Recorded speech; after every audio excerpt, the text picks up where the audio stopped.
Today our guest is Jorge Gonzalez. George, like me, is an injured worker that has run up against WorkSafe BC and has many problems and challenges. And I guess we'll let George start now and say, what are you doing to deal with WorkSafe BC, and maybe a very quick, brief summary of why they've got you as frustrated as they do. Well, it's good to finally speak to you and see you in person, Norm. Thank you. Yes, I was injured at work a little over 2 years ago, and I was a service delivery driver for a food service company, and I injured myself, my neck and my arm, lifting up a case of water, and uh, I went to file a claim with WCB.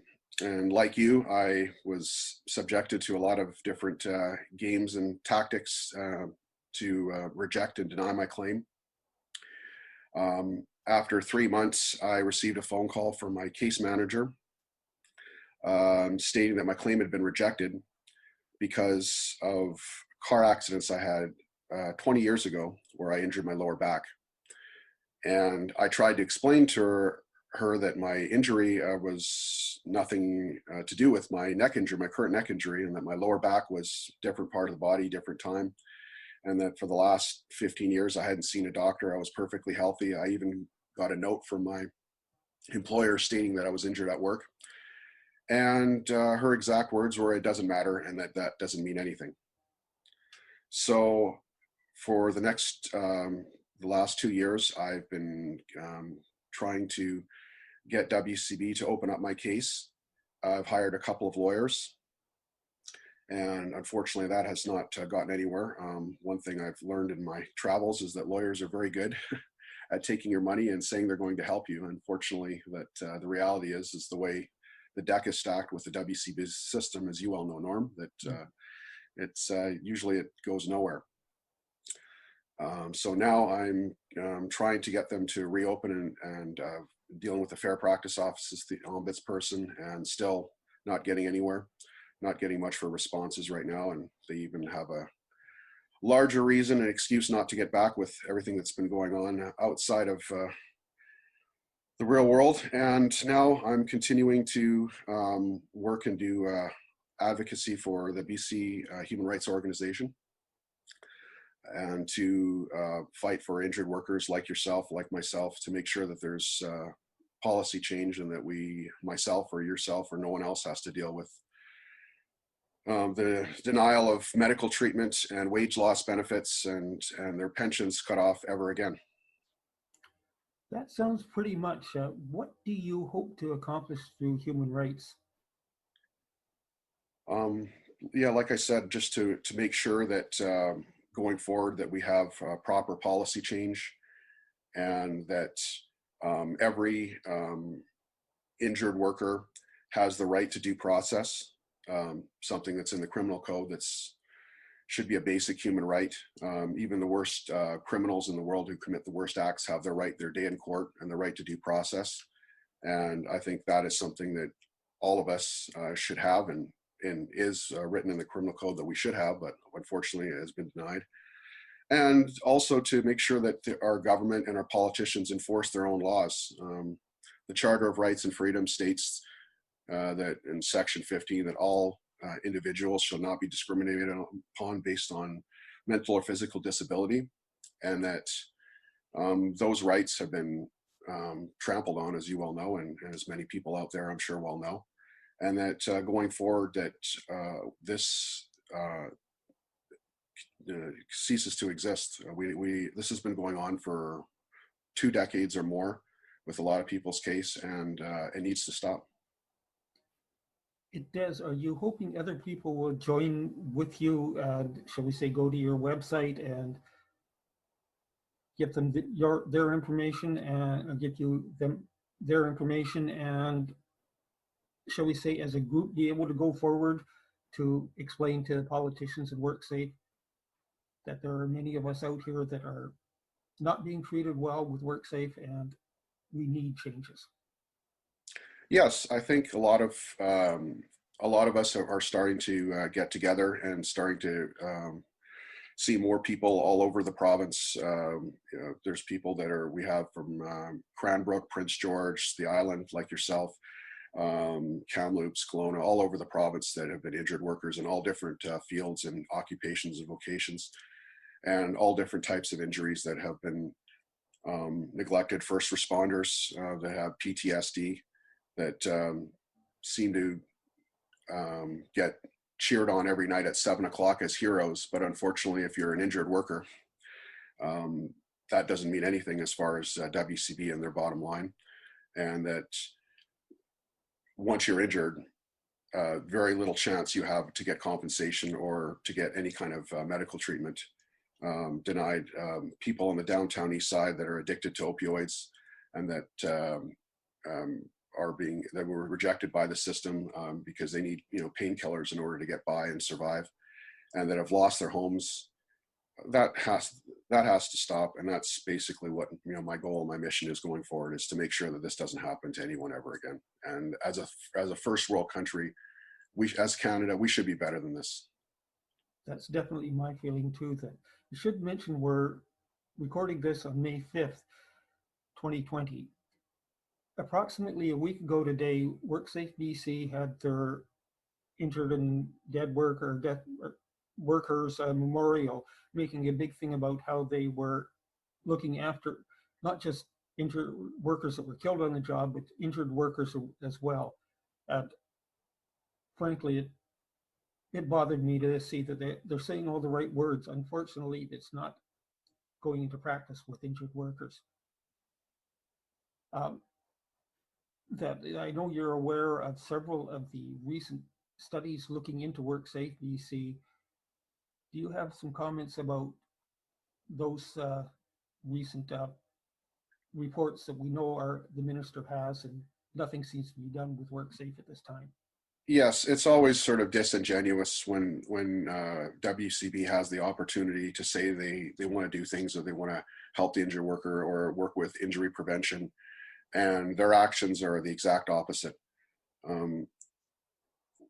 For a long time now, the public has been waiting on the Janet Patterson report and trying to make sure that the recommendations are followed through. And a year before this, in 2018, when the Paul Petrie report came out, nothing was implemented at all. Harry Bains had many opportunities as the labor minister to do something about this, and nothing was done. And now this year, people are waiting on the Janet Patterson report, and he now has stated publicly in the next 6 months it's going to sit on his desk and nothing is going to get done. Even if he does not want to take any action, that's fine, as long as he at least releases the report to the public. At least let us see it and have the opportunity to dissect it and see what, you know, needs to be done moving forward. That's basically what people need. And the fact that Harry Bains has had plenty of opportunity to do the right thing, he has chosen, when he was on the other side of the fence, that he wanted a public inquiry to make changes. He wanted advocacy in the legislature. And the last 3 years since he's taken over the portfolio, none of these things have been done. I've spoken to many politicians about this. I've spoken with David Eby, who looked me in the eye a few months ago and said that he was going to help, as policy change was his line of expertise, was his exact words. And nothing has been done about that. I've been trying to contact Premier Horgan, and Premier Horgan has not responded to me at all. I've tried numerous times to speak with Harry Bains, not one phone call.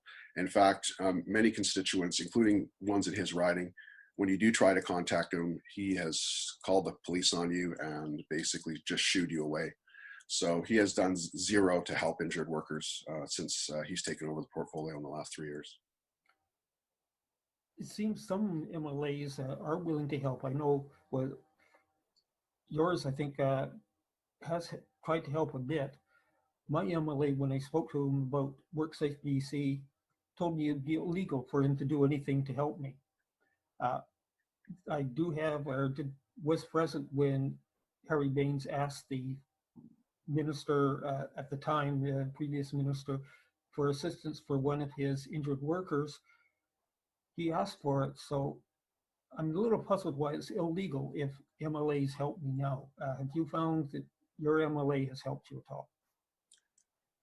I have spoken with her a couple of times recently, and she is also friends with Janet Patterson, and she said she was going to contact her and speak to her about the releasing of the Patterson report, and also that she was going to speak with Harry Baines. Whether or not anything comes of that, obviously time will tell. I've only been speaking with her in the last few weeks, and obviously with everything going on outside of this world right now, they seem to be using all their focus and energy on the virus, and not as much on what I call the WCB epidemic, which has done way more damage than this virus has done to the people of BC, and will continue to do so unless it gets addressed by our politicians and our MLAs. I see we're coming up close to the time we got for this interview. Any last words that you'd like to say, like to see happen in the short term to do with your issues with WorkSafe?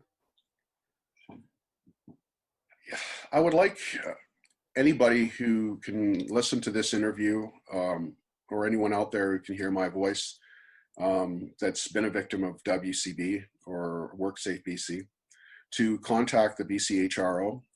Tell us your story. We'd be more than happy to hear it and engage with you and try to advocate for you. If there's any people out there who feel like the system has been let down, who feel like they haven't been heard, that has been wronged by WCB, we're more than happy to hear from you, and contact the bchro.com, and hopefully in the future we won't need to have to do this for anyone again, because the system will work the way it should.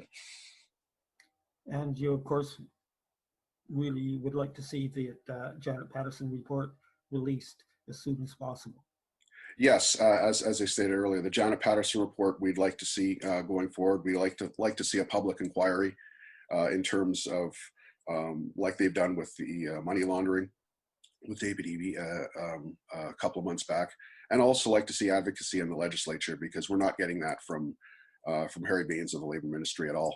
And going forward, that we need to have a voice in the legislature, and we need to make sure that the Janet Patterson report, regardless of whether things get implemented, obviously it would be great if things were implemented, because that report is very important to injured workers, but at least to be seen by the public. That's very valuable. And I know there's a lot of people behind the scenes, not just you and me, that are looking. That we are definitely running short there, and what you like to see dovetails perfectly with what I would like to see, and what every other injured worker I've spoken with sees the same thing. Because Harry Baines released that report. Okay, well. Yes, absolutely. Yes, I totally agree. Okay, thanks very much for appearing on this, and yes, and I will get people going ahead doing something. Yes, and I hope to look forward to meeting you in person soon, so I could actually shake your hand and do this face to face. Maybe when we have a visit with Harry Baines, we'll be able to meet. Sounds like a good plan. Okay, thank you. Thank you. Bye.